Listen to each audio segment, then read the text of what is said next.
আল্লাহ রসুল দোয়া করতেন আল্লাহর কাছে, হে আল্লাহ রজব আর শাবানে বরকত রহমত দান করেন, শারীরিক মানসিক ভাবে সুস্থ রাখেন, রহমত বরকত দিয়া আমাকে রমজান পর্যন্ত পৌঁছাইয়া দেন, রমজানে রোজাগুলো আমাকে দিয়া রাখার তৌফিক দান করেন। কারণ রমজানে রোজা রাখলো সে যেন পিছনের সমস্ত গুনাহ খাতা তার মাফ হয়ে গেল। রোজা রাখলো আর পিছনের জিন্দেগির সমস্ত গুনাহ খাতা মাফ হয়ে গেল।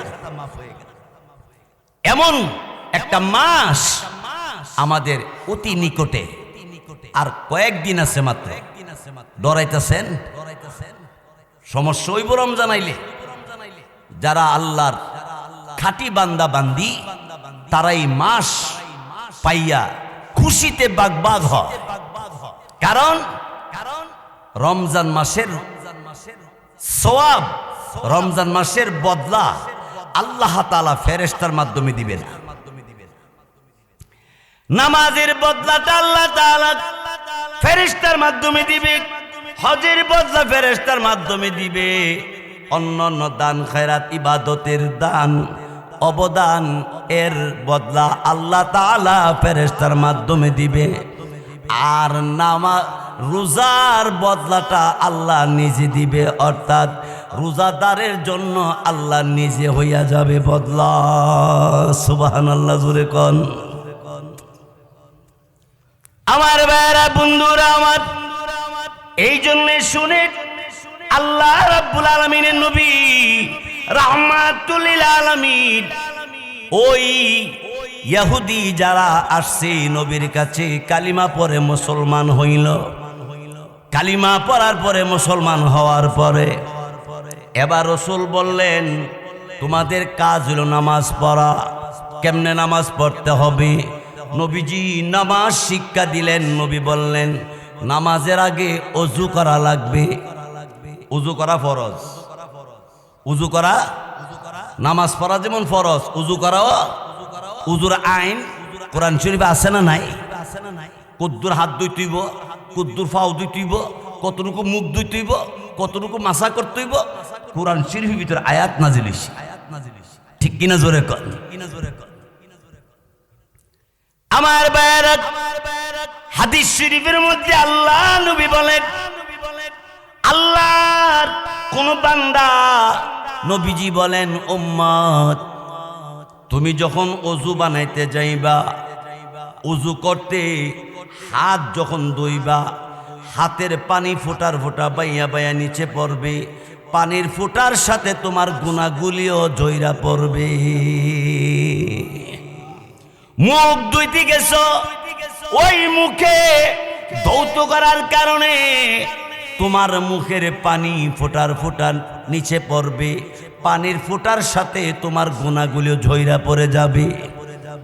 আল্লাহর নবী সাহাবাই কেরামকে জিজ্ঞাসা করলেন, সাহাবীরা তোমাদের বাড়ির কিনারে একটা বড় দিঘি আছে, বড় একটা পুকুর আছে, এই পুকুরটার মধ্যে কেউ যদি 5 বেলা 5 বার দৈনিক গোসল করে তার শরীরে কোনো ময়লা থাকবে নি? সাহাবাই কেরাম বললেন না নবীজি, ময়লা থাকবে না। আল্লাহর নবী বলেন 5 ওয়াক্ত ওযু বানাবে, 5 ওয়াক্ত নামাজের মাধ্যমে যারা দিন পার করবে তার আমল নামার মধ্যেও গুনাহ থাকবে না। শুধু তাই না, যে ব্যক্তি ফজরে নামাজটা পড়ল, ফজর নামাজ পড়ার পরে আবার যখন জোহরের নামাজের টাইম হইল, জোহরের নামাজে দাঁড়ানোর সাথে সাথে আল্লাহ রাব্বুল আলামিন ফেরেশতাদেরকে ডাক দিয়ে বলে, ও আমার ফেরেশতা, ফজর থেকে জোহর পর্যন্ত আমার বান্দার কোনো গুনাহ আসেনি? হ্যাঁ আল্লাহ, গুনাহ তো আছে। আল্লাহ রাব্বুল আলামিন ডাক দিয়ে বইলা দে, ফেরেশতারা রে, আমার বান্দা ফজর থেকে জোহরের মাঝখানে যে গুনাহগুলি হইছে এগুলি কেটে দাও। জোরে কন্যা সুবহানাল্লাহ। আবার জোহরের নামাজ আদায় করে এবার আসরের নামাজে যখন দাঁড়ায় যায়, চাই পুরুষ হোক চাই মহিলা হোক, আসরে নামাজে দাঁড়ানোর সাথে সাথে আল্লাহ রাব্বুল আলামিন ফেরেশতাদেরকে ডাক দেয়, বলে ফেরেশতারা রে,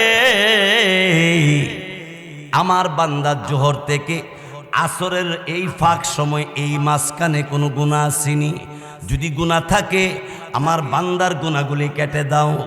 আবার আসর থেকে মাগরিবের নামাজের সময় যখন হয়, মাগরিবের নামাজে দাঁড়ায় গেলে আল্লাহ ফেরেশতাদেরকে ডাক দে, বলে আসর থেকে মাগরিবের মাঝখানে আমার বান্দার নামে যদি কোনো গুনাহ হয়ে থাকে এই গুনাহগুলি কেটে দাও।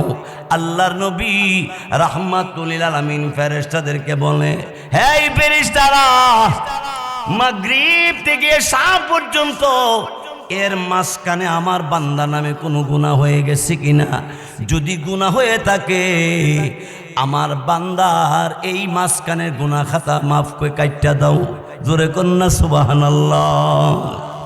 তার মানে হলো ফজর থেকে এশা পর্যন্ত এই 5 ওয়াক্ত নামাজ আল্লাহকে সন্তুষ্টি করার জন্য যারা পড়লো তার আমলনামার মধ্যে কোনো গুনাহ থাকবে না। এই জন্য নামাজ সহি শুদ্ধভাবে রসুল যেমনে পড়তে বলেছেন সেইভাবে পড়বেন।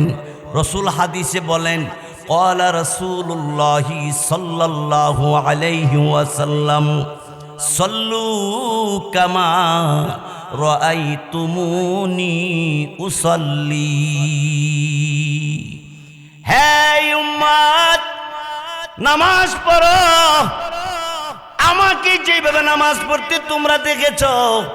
বিজস্বর আমার ভাইরা বলতে পারেন, মা বোনেরা বলতে পারে, নবীজি এখন নাই, নবীজি কেমনে নামাজ পড়ছে আমরা তো দেখি নাই, কেমনে আমরা নামাজ নবীজির নামাজের মতো নামাজ পড়ব?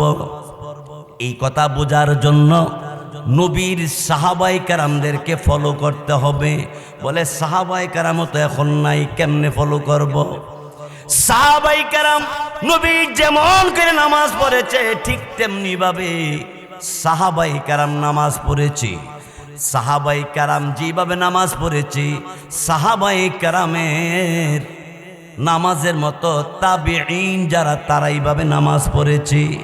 তাবিঈন যারা সাহাবায়ে কেরামের নামাজের মতো নামাজ পড়েছে, তাবিঈন যেভাবে নামাজ পড়ছে তাবিঈন এইভাবে নামাজ পড়েছে।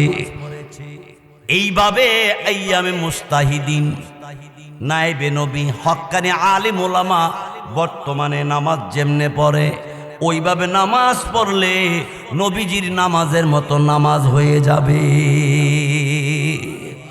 আল্লাহ তাআলা আমাদের সকলকে আল্লাহর হুকুম 5 ওয়াক্ত নামাজ শুদ্ধভাবে পড়ার তৌফিক দান করুক, বলেন আমিন।